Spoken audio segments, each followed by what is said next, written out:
Told you. No, no.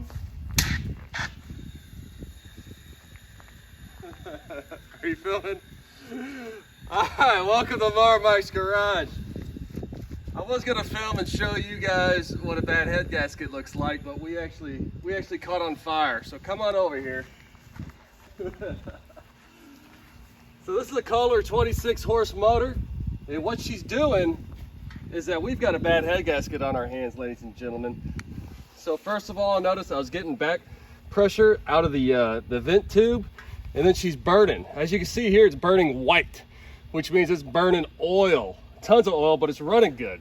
So that means oil is getting past the old head gaskets and just spewing everywhere. We got oil leaking out of there, oil leaking out of here, and it's not leaking from the valve covers with the actual head gaskets. So if y'all's engine is just spewing white smoke, but yet it seems like it's running, or maybe it's misfiring a little bit and the carb's working good, you might have a head gasket issue.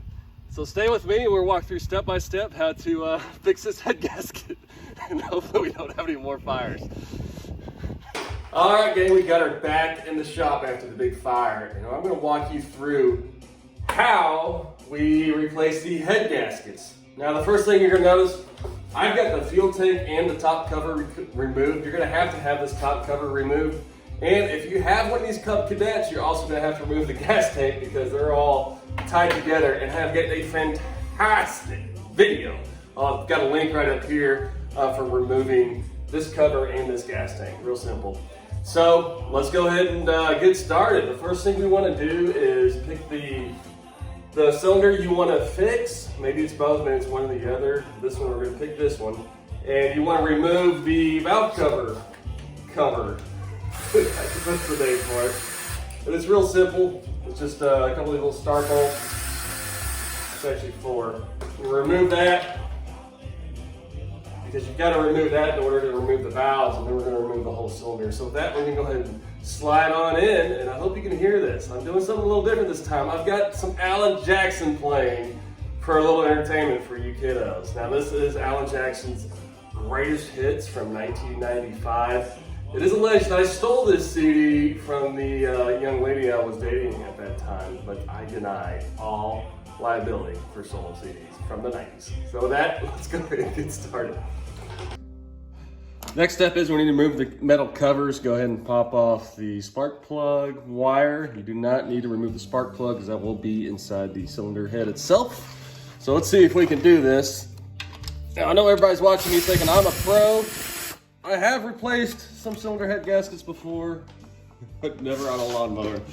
So watch this with caution as we learn together. Now you could probably pull that back, but we don't want to halfway do it here. Oh, geez, hang on. All right, so these guys in front are 10 millimeter. I can never say millimeter on live. The little back one here is an 8. We're going to pop that sucker off. There she goes. This is one of my favorites. Let me know what you think about a little music during the videos. I know I enjoy it, so you better get used to 90s country and a little grunge maybe. All right, so let's see if we got access. You can see we got another bolt down here. All right, so you got a 10 millimeter down here. I'm gonna go ahead and do that off camera, and then a 10 millimeter there, and we'll go ahead and open this up and get to the actual cylinder head bolts. Okay, gang, now the next part is just gonna suck, because what we have to do is take off the exhaust manifold bolts. And I've got this whole mower lifted up to try to get this beautiful shot of underneath the front left cylinder to show you the exhaust manifold bolts. Now, a lot of times they are just gunked up with crap and just disgusting underneath here. So what you can do, if you have access to a pressure washer, is to pressure wash this off to help clean it up. And you're gonna take 7/32 and undo the bolt right here, and that's gonna help you give you access to the cylinder head and everything else. So you see, when you undo it, voila, it'll come down low enough where you can slide that cylinder head off. Now, a couple of you are probably cursing, like, Mower Mike, mine didn't slide off. You know why? Because you have to do the other cylinder head exhaust manifold bolts in order for both sides to drop down. If you just do one, it won't drop down. But once you do that, then you can have access to these other 2 bolts here and these holders right here, 2 10 millimeters. And we should have everything unhooked from underneath, and then we're gonna pull this cylinder head off, so let's get her back down. So I've got the little girl lowered back down here to the floor, and we have one more thing to worry about before we can take the big bolts off for the cylinder head. On top, we have the intake manifold with the carburetor. I'm going to attempt to do this without removing this whole contraption. And what we're gonna do, we're gonna just take off these 2 8mm bolts here that are in the intake manifold. And I'm hoping with just that, we'll be able to slide the cylinder head out from underneath it.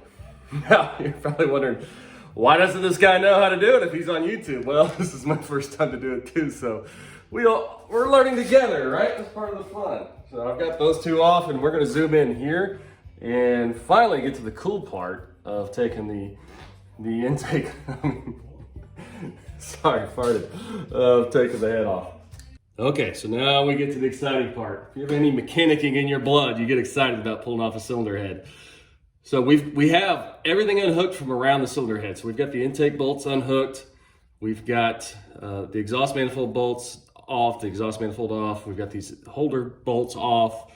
We've got the valve cover off. So what I'm hoping is I can take these 4 head bolts off without actually taking the valves off, because you have these push rods here that run on the inside, but everything else here is just hooked to the cylinder head itself. So it should just be these 4 bolts. They're all 1/2 inchers, and they're gonna be tight, ladies and gents. So just, all right, and what you wanna do, you don't wanna undo one all at once, because that could actually warp the head. You wanna slowly loosen them up, probably about a 1/4 turn at a time till they're loose. That way you're giving it even pressure across that whole cylinder head, because these are aluminum cylinder heads, and the worst thing you can do is warp them. All right, so now that they're loose, now I can let it rip and just go ahead and take them off like so. Now, when this comes off, it's gonna be pretty cool. So what a cylinder head does is that you see you've got the air and fuel suck in down here, and it goes boom, boom through the valves. Well, it goes air, fuel into here, and then these valves open up to suck the air, fuel in, allow it into the cylinder, and then it goes boom, boom, and then it goes out the cylinder through the exhaust, through this exhaust valve here. So the cylinder head controls the valves and how that air and exhaust goes in and out of the actual cylinder. So it's a very important part of your motor. And between the cylinder and what they call the jug down here, where the piston slides up and down inside that jug, is the head gasket. And what happens is that head gasket, over time, these cylinder heads, sometimes they'll overheat, because as you've seen, all this gunk builds up in these fins, and those fins are what allows it to stay cool. And when they get hot, they just wear out over time. The head gaskets wear out and they will fail. And when they fail, you get the pressure that's inside that cylinder shooting out along with, the pressure with the exhaust and everything else, and it just creates an absolute mess. The crazy part is that they still will run sometimes if they're not losing compression, even though they have a leaky cylinder head. Now you can see here, it is loosening up real quick, and I am very, very curious what this looks like underneath here. See, this bottom one here is a little more sticky. Come on, let's get it now. Yeah, I'm trying to leave the valves on the actual cylinder head undone. That way it'll help when we have to set the valve clearances, because that could be a little tricky, and any help on that department I will take. But this should work pretty good here. Let's see, we are getting close. And this is a really good example of how it works. It works the same way in your car, as long as you don't want to have one of them new electric cars. In your car, you've got one per bank. If you've got yourself an American V8 that controls 4 at a time on each side. And you can see here, it's finally coming off, baby.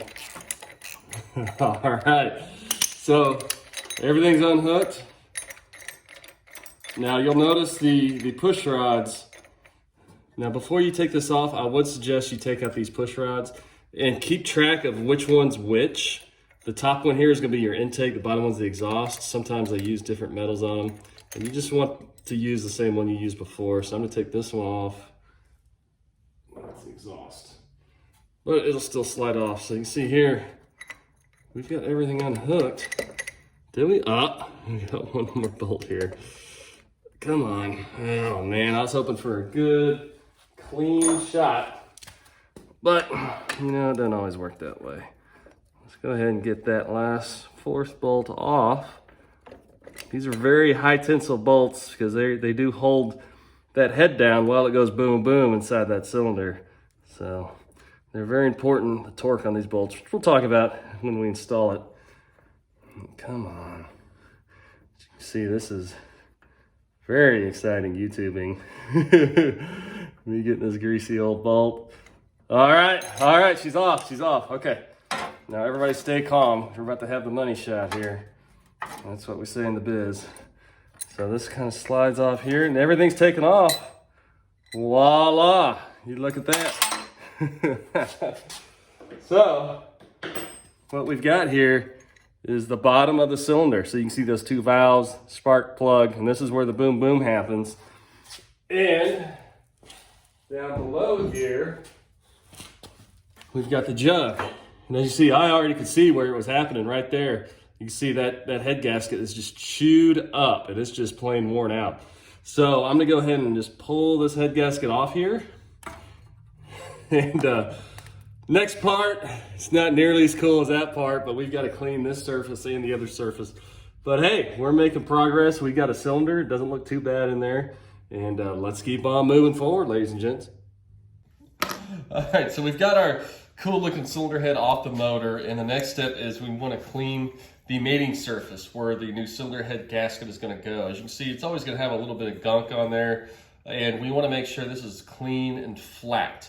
Now, in order to clean it, you don't take sandpaper to this, you don't take a knife, you don't take a flathead screwdriver, because we have to keep this clean and flat. And don't use any drills or anything high speed on it.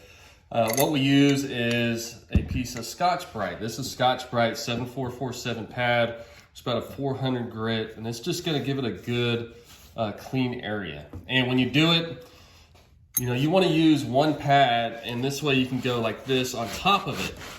The reason for going like this is it'll keep the surface flat on the bottom. So you go back and forth and you get a good even sanding. So I'm gonna do this for a little while, and also I'm gonna go ahead and clean up with that same Scotch-Brite pad the mating surface of the valve cover. And we're gonna go get this guy cleaned up and see what she looks like. All right, so we've been grinding away on it. Let's see what she looks like. Hey man, look at that, I am shocked. Look how clean that is. It got away all the grime and mildew. I mean, we've got a perfectly clean surface. Those Scotch-Brite pads really do an amazing job, and also hit the top side of it. But now that we're done, we need to clean this thing off, because what a lot of people don't realize, these Scotch-Brite pads, they're not abrasive, but they do have aluminum and titanium oxide in it, and that's why they work so dang good. So we want to clean it. So I'm gonna give it a good shot with an air hose, and then hit it with some carb cleaner. Before you do this, make sure to put a mask on or something, because you don't want to breathe with everything those Scotch-Brite pads. And a little little eye protection. A little Metallica goes a long way too. Clean that sucker off, and then give it a good healthy dose. And make sure to get up in here. You really do not want any of that Scotch-Brite in your motor. So I'm gonna go ahead and give it a real good dousing. Hopefully get it all out of there, and then we'll go over to the cylinder. So our next step is to clean off the actual cylinder. As you see here, we got gunk around the outsides of it, and we need to make this a flat, clean surface, just like we did with the head. But before you go start cleaning it, and the way we're gonna do it, we just got a little piece of the Scotch-Brite here. We're gonna scrub around the corners there to clean her up. But again, we don't want any Scotch-Brite residue getting inside the cylinder or in here where our lifters are. If you look down there, those are the lifters that are right on top of the camshaft, and that's what pushes on those 2 rods we pulled out. So we want to make sure all that stays clean. So I've got a clean rag here. I'm going to shove into there like so.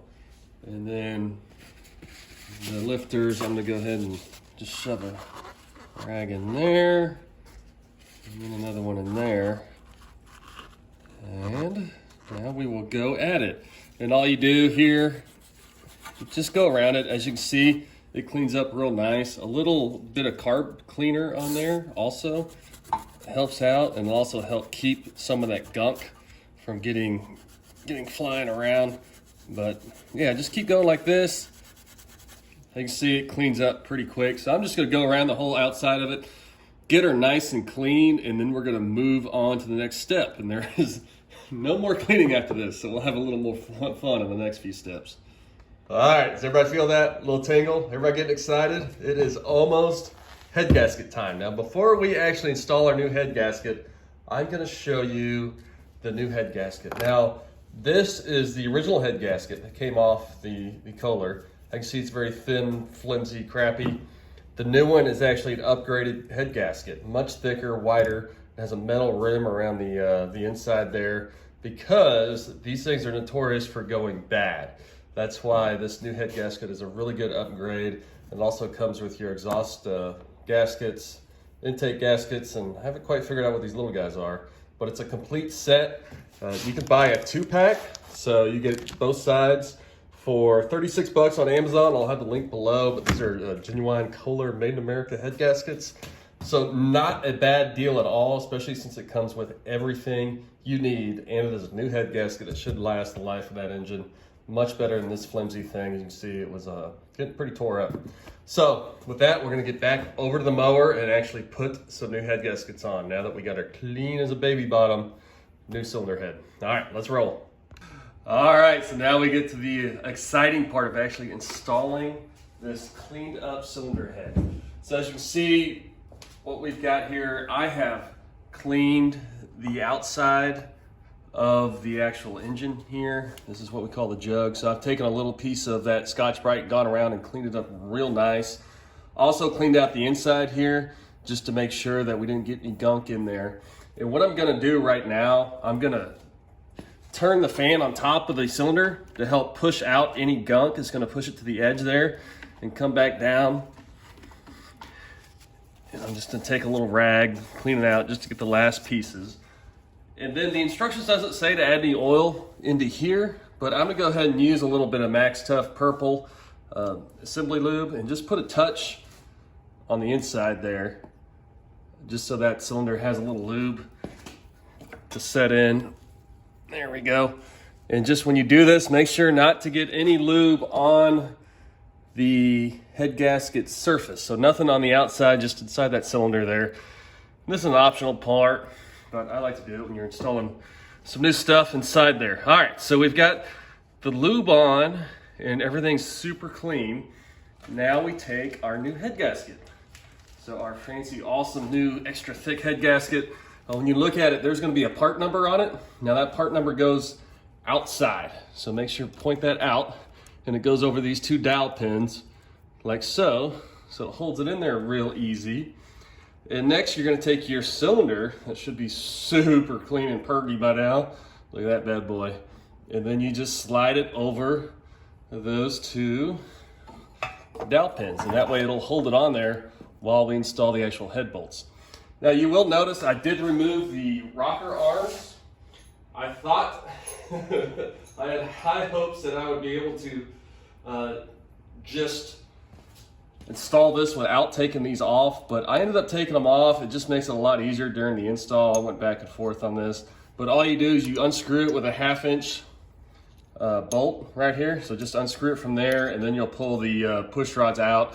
Just when you unscrew it, make sure to keep hold of both parts. There's a little thing in there.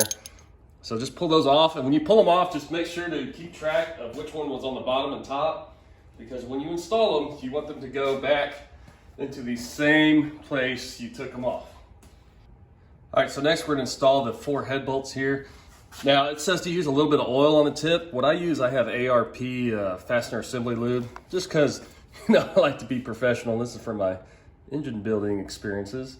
And so just put a little bit of that on the tip there, and I'll go ahead and put an Amazon link. And that way when you torque these guys down, that way you have the exact torque because you don't have friction in there. So go ahead and do that and hand tighten each of these down, and then I'll go into how to tighten them officially. So let's get dirty. All right, so let's go on to torque these bad dudes down. So what the little instruction says is the first round to go around to 200 inch-pounds.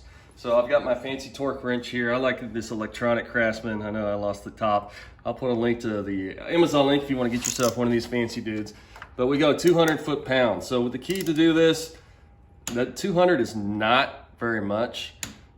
So we go to that one, and then you cross-hatch it, because what you're trying to do is put the torque on here evenly to keep that cylinder head surface flat, so we're not binding it up. And the instruction says to go in this crisscross pattern like so. All right, and then we'll go to 200 here. Doesn't like when I feel the torque wrench when she clicks in like that. And then you go to, after 200, we go to 370 inch-pounds of torque. So 370 is about 30, hang on. So twisting her up, 370 is a little more torque. All right, I like this digital one because you can see exactly what you're doing. And you can switch between inch-pounds, foot-pounds, so 370 or 31 foot-pounds. And so we'll go around and do the same thing. We'll go here, one till it clicks. Well, actually it says to go here first. And this is a lot easier once I pulled those rockers off, those rocker arms. All right, so we got that one. And then we go here. All right, and then we go here. And then we go here. So 370 being about 31 foot-pounds of torque.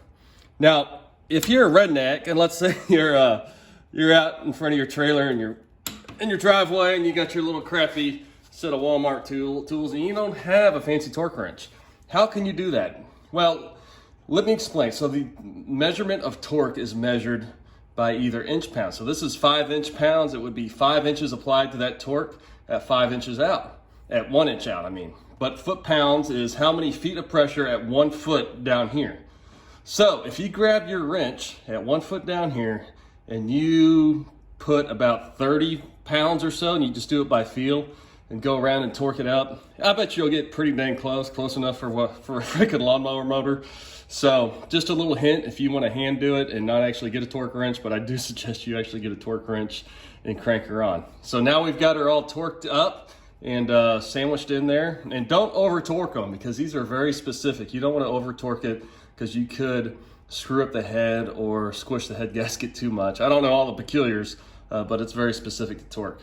So next we're gonna go ahead and show you how to put our valves and rockers back on. Not valves, but push rods and rockers. You got it. All right, gang. This is shot about 57, and I think I finally got it. What we're gonna do, we're gonna install the push rods back into the motor, install the rocker arms, and set the valve lash all in one shot. Can he do it? I don't know. So what we do, we start with the push rods. Remember, put the push rods in the same spot they came out of. And before you put them in there, it's always good to kind of roll them across a flat surface to check and make sure they are nice and straight still. They do get bent. I've got a great push rod video on the Briggs motors if you're using a Briggs right now. But yeah, put a little oil on each tip. I've put my assembly lube on there. You can also put just regular oil on there. Now, very important part, when you slide these push rods in there, take a light and you want to slide it in the guide and then into the cup. When you look down in the hole there, you can slide it right into that cup. That cup is on top of the lifter, which rides on the camshaft. There is an area to the right of it and underneath it. If you install it not in that cup, that push rod will slide way too deep up in there. But it's a graduated cup, looks like an eyeball down in there. All right, so we got it in the cup. First step done. Congratulations, pat myself on the back. Now you take your rocker arm. What this does, this takes the push rod, which rides on the camshaft, which lifts it up and down and opens your valves. So you slide that rocker arm. It's going to have that little metal piece in there. Don't lose it. And you see the little dimple part. It goes on top of your push rod. Now take your adjuster nut. That's this guy here. When you install it again, make sure to put the little lip part goes out. And you install it and get it started. But before you put it all the way on there, a good trick, well, not a trick, but what you should do is get this engine in top dead center. So you can either do this before you actually install the head, but you just want that piston to be at the very top. Now what you do, you take a clean screwdriver and turn that motor until you feel it at the very top. Because as you can see at the very top, let's go again. At the very top, both of these valves are closed, which means these guys are loose, as you can see. So to set your valve lash, what you want to do is you're setting the distance between here with your engine at top dead center, because you want a little distance there. That way it's not prematurely pushing down these valves, and then you would never have compression. Now in order to do that, your lock nut is the inside. So that there is a T20. And what you want to do, you want to loosen that up a little bit. That way you have room to adjust your valve lash. And the way you adjust your valve lash is with the 1/2 inch nut. So with that adjuster nut a little bit loose, go ahead and slide your .005 feeler gauge down between here. And you want to tighten it up till it's just not super tight, but you can feel resistance on both sides. Like that, right there. And once you have that, go ahead and take your wrench, which I seem to lose everything around here. It's in my lap. And you want to hold that 1/2 inch nut. Hold it exactly where you set it, because that is what is setting your valve lash. And then take your T20 and you tighten the nut on the inside. And you tighten it to 80 inch-pounds, which is not very much force. And there you go. So remember, the 1/2 inch nut adjusts the valve lash here, and then your little T20 nut here adjusts it's the lock nut part. So it seems very different, but you can see there, you got a good valve lash. And go ahead and do both sides. Just before you do it, make sure that your motor is at top dead center by sticking that clean screwdriver down through there. And you should be set. It's real simple. And now we'll move on to putting our valve covers back on. So next we're going to install the valve cover, which is the cover that goes over the fancy valves we just adjusted. Now, if you have a Briggs & Stratton, there's a gasket, and you can use the old gasket. But on these Kohlers, as you can see, there was no gasket on here. So what you do is you put a very thin line of silicone, or pookie, as the professionals say, around the outside. Now, you don't need a lot of silicone here, because if you use too much silicone, it's going to get in the motor. Just a real thin line. And then we're going to tighten to 55 inch-pounds. Now, that's barely anything at all to install this thing on there. If I do my math right, that's between 4 or 5 pounds. So get your valve cover. Make sure it's the right side, because you'll know one side has the vacuum tube. For if you're looking out to the right, that's the right side for the little fuel pump. So we're going to install it, and hopefully we can install it and not spread pookie all over the freaking place. So grab your little star bit, which is a T30. It's always good to start them right there and kind of keep it off a little bit. And before you press it on there, go ahead and install 2 of them. That way you've got her lined up right. Okay. Again, I don't know why Kohler didn't just use a gasket. It makes this job more sticky and nasty when you do install your valve covers again. But please just do not over tighten this, because this is silicone. 4 to 5 foot-pounds is really nothing. I mean, that's below my torque wrench capabilities. So just a little turn of the wrist there. Install these 4. All right, and I'm going to go ahead and torque these on after camera. But once you get this on there, then go ahead also install your intake. Now make sure you get, as you can see up here, your two ground wires that went on the right side again. And again, the intake is not much either. This is a first round is 66 inch-pounds, and then come back and hit them at 88 inch-pounds. So that's just 5 to 7 foot-pounds of torque. Really light torque settings. And also I'm going to put a link to the manual for these Courage motors, and it has all the torque settings, real simple online.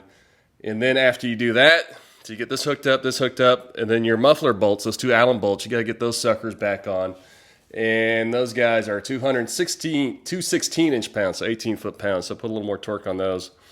And all right, and we'll get that buttoned up. And then once you're done with that, you can put those covers back on. But personally, I'm gonna go ahead and get this buttoned up and get a pressure washer after it, because as you can see in these fins, a lot of times there's just a lot of goop that builds up, and this is a perfect time to get that goop out. Look at that.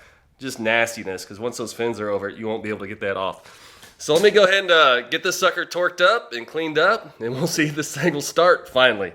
Thanks for sticking around. All right, gang, so next we're going to go through what could be the hardest part of this whole operation, how to install these little metal covers. Now, what I did, I went ahead and pressure washed before I installed them to clean up the fins underneath here to get all that gunk off, as we talked about. And I'm not going to walk you through me trying to get every little tiny screw on here, but I will show you how they are set up just to give you a visual of where they go and the different attach points. So you start on the left side of the motor. This is the biggest one. It goes all the way back here. As you can see, you've got an attach point there. And then down underneath here, there's another attach point there with 10mm screws. And then coming up top, you've got your 10 right there. And then coming back behind here, so you've got... This one's a smaller one on the inside, attach point there. There's another one underneath there, and then back there. Now you'll notice that's a green screw back there. Now, as a pro tip, these little things can be a booger, and I lose a lot of screws. And those little 8mm screws, if you lose them, a great replacement is these. These are ground screws out of any common electrical box. You can find them at your hardware store. And what's cool is that they have a Phillips head on them, so they work perfect. In case you're like me and you bungle a bunch of screws around, just get a big box of those dudes. All right, so going around to the left, again, we've got a smaller one here. And down underneath, it's real tricky. So as you can see here, get my light here, there's two right there. And there's just not much room there with that exhaust. So I would suggest, if you have not attached that exhaust yet, go ahead and screw in your cover first, and then do the exhaust. Give you a little more room. And those two 10mm screws right there, those are real short ones. You'll notice you'll have two short ones in your bucket when you take them off. And then also notice the screws go in the same spot as this bracket here. So that's your throttle cable bracket. So there. So a little tricky, but you'll get it. And coming around here, there's also another bigger one that wraps around back here, and it connects on the bottom there. So, and after you do that, then your two up top, there is this L bracket that goes on top where these things slide underneath there. So, hopefully you did some cursing, maybe a little drinking. Just take your time, you'll eventually figure it out. So I'm gonna go ahead and strap the cover back on and put a little feel to her, and we'll see if she works. Well, all right, gang, finally, I think this never-ending video is finally done, 22 shots later. I've got her all hooked up, just took her for a test run. Runs great, got rid of that white smoke problem I had, just runs real smooth. Now, I didn't shoot putting on the cover in the gas tank. If you have one of these Cub Cadets, it can be a little tricky, so I've got a link right somewhere on this video where I've got a different video to strap those together. Just if you do it, just remember to put the cover on first and then the fuel tank afterwards. So I hope this helped. This is definitely the most complex video I've done to date, and it was a challenge, but it was fun. It actually works pretty good, and those head gaskets, so you can see, they're a much better product than the old ones. So stick around. We'll have something a little more shorter and easier for next round. Mower Mike out.